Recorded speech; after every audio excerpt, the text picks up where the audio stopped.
In this video, you'll learn how to make your iPhone flashlight brighter. I'll show you how to increase the brightness of your device's flashlight, allowing you to illuminate even the darkest corners of your surroundings. So make sure to watch this video until the very end to understand the tutorial properly. To get started, swipe down from the top right corner of the screen to bring up the control center. And now you'll see the flashlight icon in the control center. So now what you want to do next is, instead of just tapping on that icon, tap and hold it. And it will show you this. To make your iPhone flashlight brighter, simply drag up this bar just like this. Each level you go up will increase the brightness of your flashlight.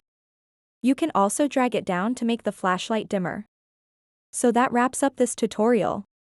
If you have any questions about this whole process, please let me know in the comments section below.